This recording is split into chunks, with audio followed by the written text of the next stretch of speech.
Good morning, Bucknutters. It's Thursday, June 26, 2014. Got a great show planned for you today.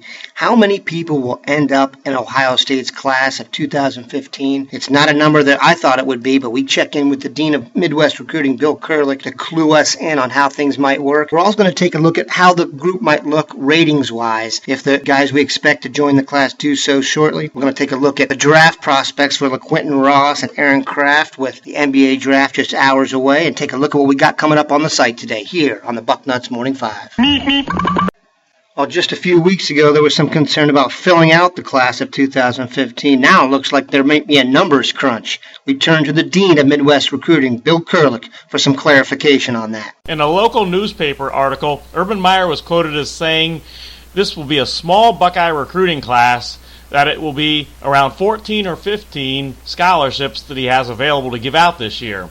And I have had more than one recruit tell me that Meyer has told them the same thing, 14 or 15. Right now, the Buckeyes have 10 verbal commitments, and with many great prospects still legitimate possibilities like Justin Hilliard, Jerome Baker, Damian Harris, Jason Cornell, Christian Kirk, Christian Wilkins, Van Jefferson, Josh Sweat, James Daniels, Jordan Whitehead, and those are just to name some of the outstanding prospects that could still end up in this Buckeye recruiting class.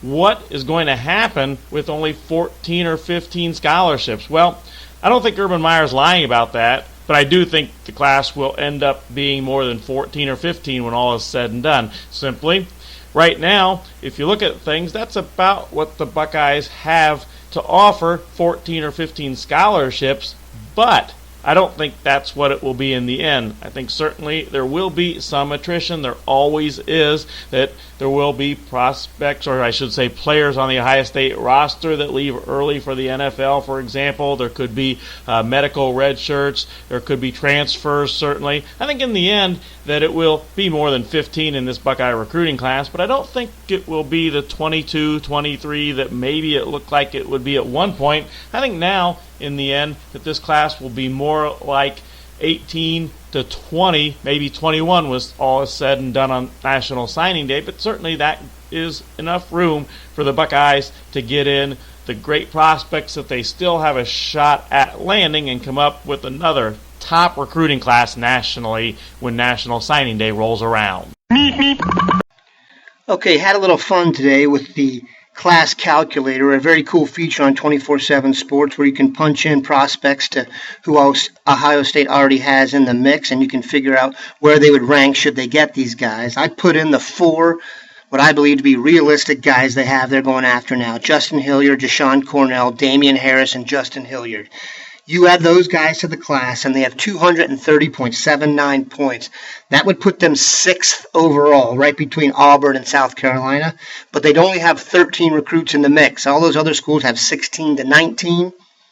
To give you an example, Florida State has 13 recruits right now and a rating of 200.79. So while this class, as Bill stated, may not be as big, the quality should be incredible and give us a lot to look forward to. Tonight is the NBA draft from the Barclays Center in Brooklyn, New York, home of the Brooklyn Nets, and two Buckeyes, LaQuinton Ross and Aaron Kraft, will hope to hear their name called. As of right now, it's a crapshoot that either one of them will get drafted.